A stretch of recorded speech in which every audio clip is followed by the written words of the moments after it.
We did ask to speak to Jeremy Corbyn or Richard Leonard this morning, but we were told neither was available. Let's speak to Douglas Alexander, a former Secretary of State in the last Labour government. Good morning to you. Good morning, Gary. Are you clear on Labour's position on IndyRef 2? Well, the position that seemed to be clarified yesterday, both on camera and off camera, was that there will not be a second independence referendum in the early years of a Labour government. I've been a Labour member for, 37 years now. Jeremy Corbyn is my 7th Labour leader, and he's not the first Labour leader who has travelled north and found himself in difficulty in trying to clarify the position in relation to the Constitution. Why is it so difficult for Labour? I was just coming on to say that. My own view is that the position should be and must be pretty straightforward. Actually, I think English nationalism right now is posing a much bigger threat to the integrity of the United Kingdom than Scottish nationalism. But I think Labour's position should be where the majority of us are as Scots, which is that we want to remain within the United Kingdom, and we want the United Kingdom to remain within the European Union. We feel Scottish, British and European. But what we've seen, to put it kindly, is that ambiguity has not been a friend to the Labour Party since the referendum in 2014, or indeed since the Brexit referendum in 2016. And having simultaneously left doubt in the minds of the 62% of us who voted to remain within the European Union and the 55% of us who voted to remain within the United Kingdom, helps explain why we start this general election campaign with such tough numbers for the Scottish Labour Party. Well, let's look at those doubts then, that ambiguity. Where is that coming from on the issue of the second independence referendum, firstly and foremostly? Because Scottish Labour were quite clear that they did not want to see a second independence referendum at all, whereas Jeremy Corbyn and John McDonnell seem to suggest, well, not in the beginning of a Labour government if they win this election, and then there's some rowing back on that because if the SNP do well in the 2021 Holyrood elections, things might change at that point. Yes, I think that's entirely fair. And as I say, I think the overwhelming bulk of the Scottish Labour Party membership are clear that an independence referendum is not what most of us as Scots want. I think the Scottish National Party have been trying to position themselves as somehow being, as seeing ending Brexit as their priority to some voters, putting Jeremy Corbyn into Downing Street to other voters.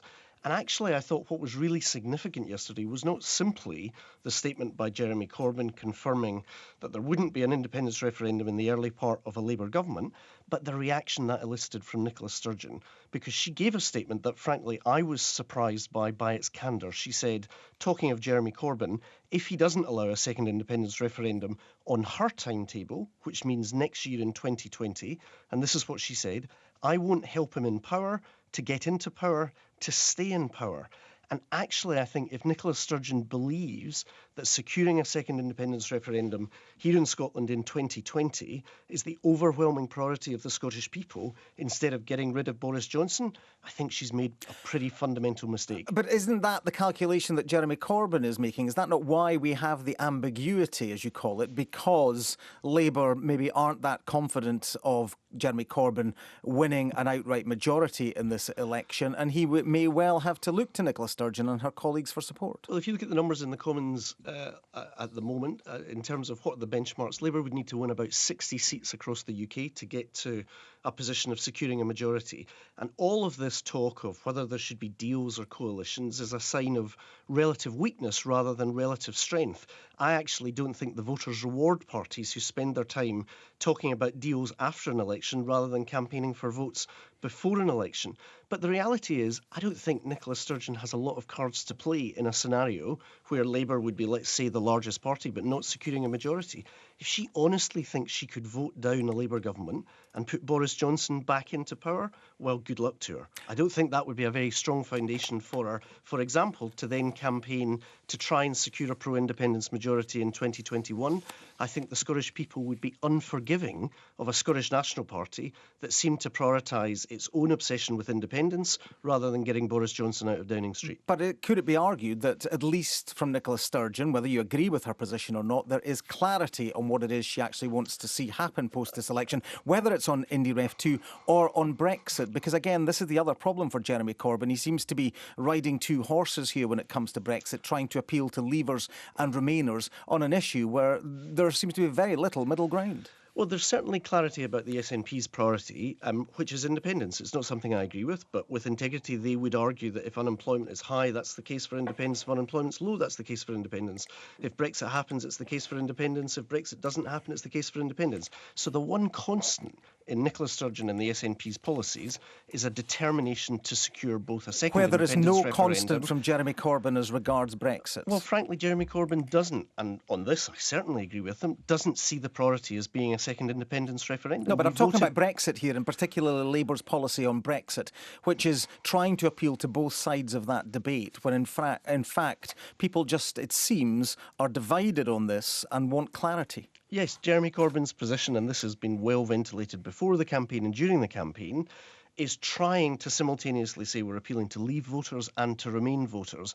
Again, speaking personally, as somebody who's been in the Labour Party for 37 years, I'm glad that the leadership got to a position where there will now be a second referendum vote on whether we should be part of the European Union if there is a Labour government. But I'm not pretending that's been an easy journey either for the Labour leadership or, frankly, for the Labour Party. But we don't know if it's a party of Remain or not, do we? Because we've got Emily Thornberry and Keir Starmer saying, oh, absolutely, we would campaign for Remain if there was a second Brexit referendum. But Jeremy Corbyn not giving any leadership on that. Yes, and I can't offer any further clarity on that to you this morning, Gary. Maybe if Jeremy had accepted the opportunity to come on, he could speak to it. But as I understand the position, the overwhelming bulk of us as Labour Party members remain of the view that we should remain in the European Union. Actually, a very significant number of members of the PLP in the last Parliament were of that view. And as you say, people like Keir Starmer are already very clear that if there was that second referendum on European membership, they would be unequivocally voting for Remain. Jeremy Corbyn and John McDonnell lead a very different Labour Party to the one that you were a cabinet minister in.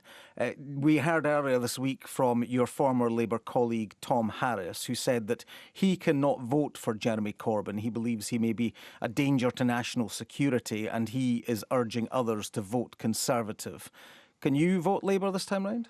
Yes, I'm one of those rare Scottish Labour Party members who not only remain a member of the Scottish Labour Party, but have continued to vote for the Scottish Labour Party, even as recently as the European elections. Why? Because in all seriousness, I still believe in a politics of interdependence, not of obsessions with constitutional issues like independence, because I believe in solidarity. If we've got 1 in 4 kids in Scotland growing up in poverty, we need a Labour government. And while I like and respect Tom Harris, I think if it's a choice between having a Labour government or a Conservative government, for me there's no choice. The best future for the United Kingdom would be a Labour government rather than Boris Johnson's led Conservative Party. Former Labour MP Douglas Alexander, thank you for your time this morning. It's 16 minutes to 9.